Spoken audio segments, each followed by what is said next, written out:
Hey YouTube, this is Cool Trainer Tom here. As you can tell from the title of the video, today I'm going to be talking you through a review of PCA grading with my Pokemon card submission, and also an explanation of why I will never use them again. Okay, I will preface this by saying that lots of people have used PCA and they have had different experiences. Some people have had very positive experiences, but I'm just telling you my own experience, and that's all I can show you. So if you are thinking of grading with PCA, please watch my video because I have had a not uncommon experience, but also do watch other people's videos to get a broader picture. So let's talk about the journey and the delays in my order. This is one of the biggest problems. I sent my order to PCA in July 2021. They received it same month. I'd not heard anything come August. I'd not even heard that my order had been opened or was in grading. So I sent them an email and got nothing in response. Totally ignored. Then I watched one of Matt Cully's more recent videos, which was from like May 2021, I think, and he had explained how he'd submitted again with PCA, but he'd had an extra like month to 6 weeks wait. So I was like, okay, I'll give them the benefit of the doubt. So I wait until October, and I've still heard nothing. They're still sat as received. So I emailed them, and hallelujah, I got a response. I got a response in October 2021. Kind of generic, but it was saying that my cards had been opened and they were ready to be graded and they would be returned to me by the end of January 2022. Turns out they hadn't been opened. That was a lie, and that's what I really dislike, is not just poor communication but false information, because my cards hadn't even been opened until the end of January 2022, I think like the 22nd or something. So they hadn't even been opened. And then PCA started to do something actually pretty positive, because they'd obviously been getting loads of communications and complaints. They did a fortnightly blog post where they would explain what was the most recent order that has been at what stage of the grading process. So, you know, we have graded and posted out all the submissions up to X date. So then it looked like it was going to be the end of March 2022. Oh, okay. But then they had some issues with COVID and a new machine, which I know are out of their control. So here we are, 8.5 months later since it was registered as received. So I'm recording this video on the 11th of April. I can't explain to you how atrocious that is, from a 25 working day turnaround time to 8.5 months. It's not just the turnaround time, the poor communication throughout the whole process, the lack of response to emails, the completely false information, whether deliberate or not, was false information telling me about the status of my cards. But like I say, the blog posts were quite a positive thing. They were obviously trying to deal with the comms issue about getting in touch with customers and giving them updates. So you kind of got to hand it to them. They were trying, they were clearly trying, but do you know what I mean? You're a paying customer at the end of the day. It's clearly not good enough. Before I open the cards and open my submissions and my grades, let's talk about the process. So actually, this is another quite positive thing about PCA. The submission process is actually pretty simple. So you go onto the PCA website, you then pick what hobby you would like to grade. You've got Pokemon, Dragon Ball Z, or Magic the Gathering. And then once you've done that, you select the language of the card. So they've got loads of different languages, loads of European languages, Korean, Japanese as well, tons of stuff. From that, you then select the set that you want to, that the card is from, that you want to get graded. Then you scroll through the list of cards and you choose a card that you are wanting to get graded. Now, one of the really good things that I really like about this is a vast majority of cards have a scan, and you can see exactly what card it is, so you know that you're submitting the right one. Pretty good, I think. Once that's done and confirmed, you choose the variations of the card, perhaps. So that might be first edition, shadowless, reverse holo, error card, whatever. You do have to enter a declared value as well. That will affect the cost of the grading, similar to PCA when they've finished grading, but I think a lot of that is for insurance purposes as well. Submission process, dead easy, right? While you're waiting for your order to be graded, you can track it via your account as well, which is what I was refreshing multiple times a day. But make sure you put the package tracking number in from the package that you send to them, because that will make sure that everything is totally accurate and completely up to date at all times. They recommend you do that, but that's just a tip from me as well. You can see the updates at every different stage, when it was received, when it was opened, graded, quality control, and then posted out to you. This is quite useful because it's great to be able to keep track of it. Not all grading companies do have that. but they will send you automatic email updates anyway when there's a change in the status of your submission. Right, now as you'll have seen probably on the video that I've had on the screen, the current turnaround time is 120 working days. They should have put this in back in summer 2021 when they knew things were really ramping up. Again, communication, as long as you tell me what's going on and I know what to expect, I can deal with it. It's a little bit easier pill to swallow. Right, so that's that. Without further ado, let's get into the grades. Here we go. This is a nice, it's a bit big to get into shot, but it feels like a very thick jiffy bag. I'll probably have to open it off camera to try and not be too noisy. So yeah, so it's quite a thick kind of mailing bag. It feels very well padded. From what I understand, they are in boxes in here as well. So it's not just loose slabs in just in a you know, a packing bag or whatever. Here we go. We've got some nice boxes, PCA boxes. There's multiples in here. There are 3, I think. 1, 2, 3. So I wonder how many cards are in each one. Now, what it looks like in here is my top loaders back.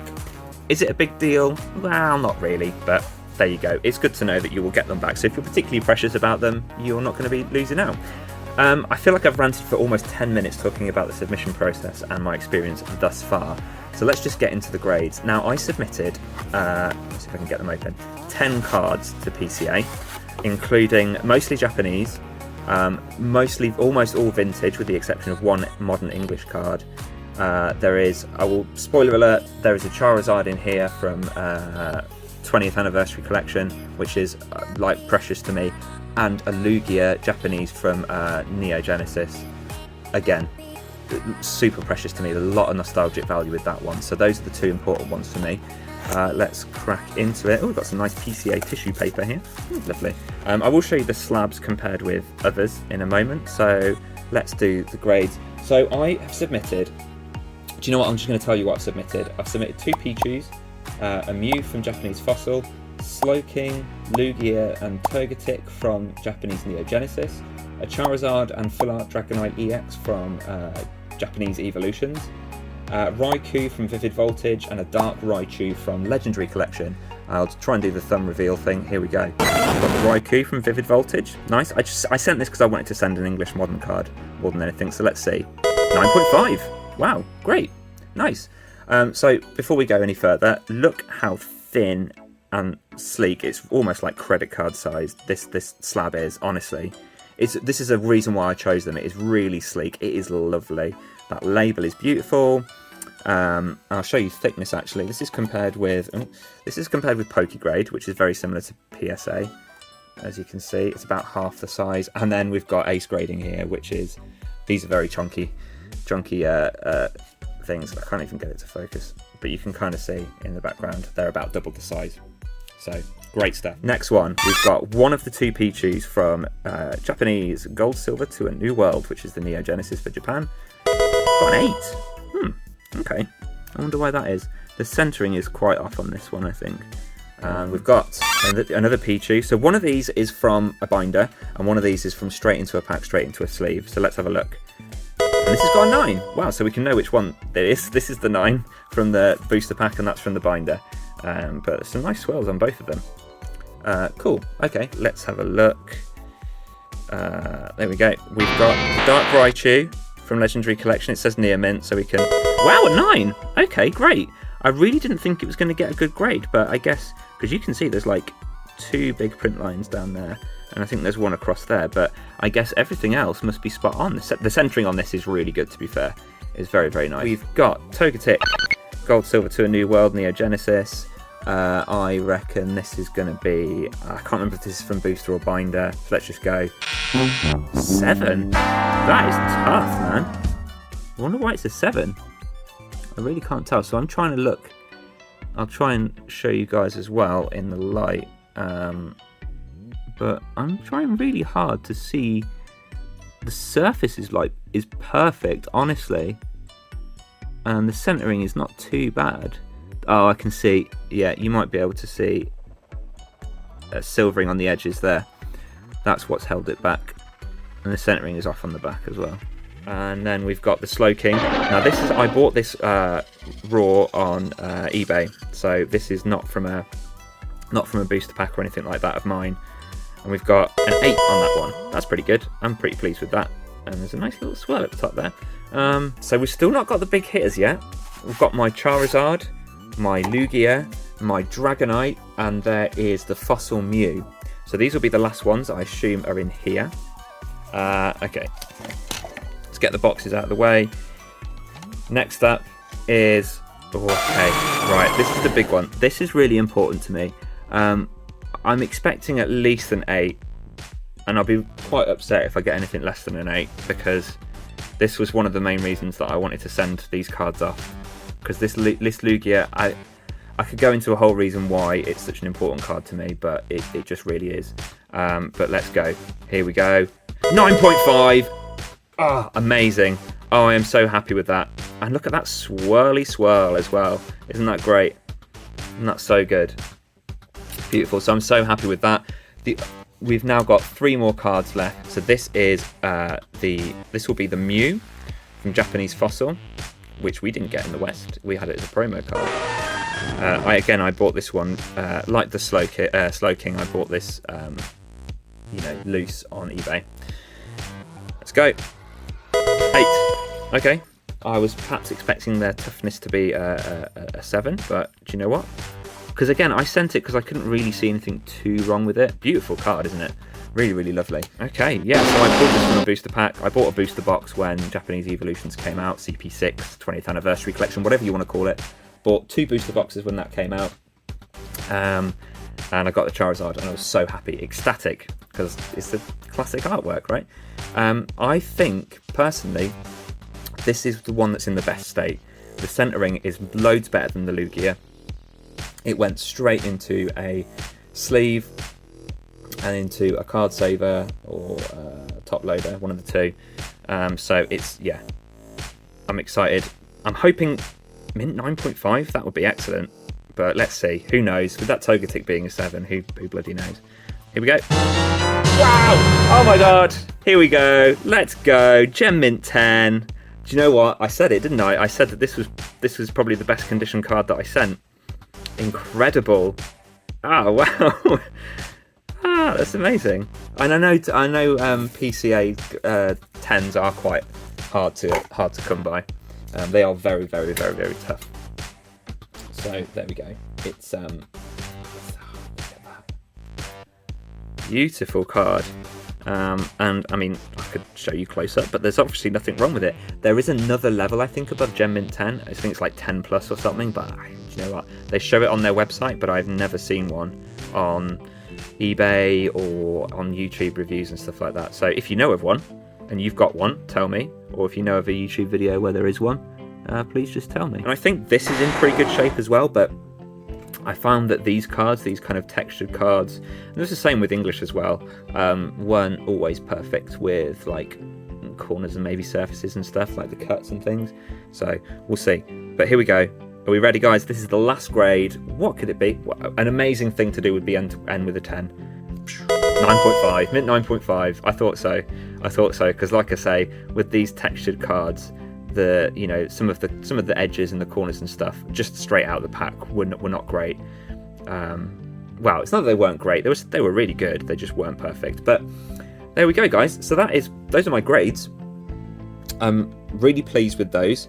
The Togetic 7 is a strange one for me because that came straight out of a booster pack. So I'm really confused. But it's just excellent 7. It's not an important card to me. I just wanted to make it up to 10 cards because I had the budget to. But there we go. So the 2 most important ones for me were the Lugia and the Charizard, which are back here now. My babies are with me, and the Charizard 10. Wow. I mean, it can go next to his brother here, the other Charizard Gem Mint 10. That's from Ace Grading. Quality of the slabs overall, the build quality feels really good. They're so sleek and so thin, which is beautiful. It's what you want. It's something really neat, not big and clunky. I'm not saying Ace Grading is big and clunky. I love their slabs, but it is another level, isn't it? Look at that. Let's do that. Oh come on Cleavor. You just compare the size wise, like it is as sleek can be. The price, as far as I'm aware, they haven't changed their pricing, so their pricing is still pretty good, still really competitive. The accuracy of the grades, on the whole, I think they are pretty good, pretty spot on. I'm quite confused about the Togetic, but there we go. But we can see the silvering on the edges. I think a 9.5 is fair for that Lugia because it's perfect other than being a bit off centre. Gem Mint 10 for the Charizard I think is fair because it is bloody spot on. The other one that confused me a little bit is the Dark Raichu, which got a 9. I think the print line, I thought the print lines were going to hold it back at least another grade, but there we go. Everything else must be so much better, and maybe they're not as bad as I remember. That's the positive side of my thoughts. Turnaround times, atrocious. I cannot believe how long this has taken. And I know that services get backed up, and when PSA was shut down and Beckett, obviously, I think they closed some of their services, didn't they? There was demand for other companies. But you must anticipate that, or at the very least, when you see submissions coming in their droves, adjust your turnaround times, communicate with your customers. That's the other thing. The blog posts recently have been great. I think that's a great idea that they've done, and they're obviously trying, but it really does not make up for the second half of 2021. Just tell people. You might be nervous as a company to say, hey guys, add an extra 100 working days to your promised turnaround time. But you know what? People would appreciate that. I would have really appreciated it, and then I would have known. Instead of being left in the dark, I won't be using them again. Simple. I will not use PCA again, ever again, for grading my cards. It's a shame because the quality of the slabs are good. I think their grades seem to be pretty fair, pretty strict, but fairly accurate. I think I will probably get, at the very least, the Lugia and the Charizard regraded. I might crack these open and get them sent to Beckett. Maybe I'll keep a couple of PCAs to one side just to have. This has been a really long video, and it had to be because I've really had to drill down into the details as to why it's been such a bad experience. I'm going to try and edit it to keep it a little bit more concise, but I hope that helps you in your decision-making process as to whether you're going to use PCA grading in the future. As I say, that is my experience. Please go out there and listen to other people as well and watch other video reviews to get a good broad picture. I would really recommend that. I think that's only fair. Please stay tuned for more videos, openings, gradings, reveals, purchases, all that cool stuff. So please hit the subscribe button, hit the notification bell to get notified straight away when I upload a new video. Check out my Instagram page as well. Please follow me on there. All the good stuff that really helps me out, and I will see you in the next video.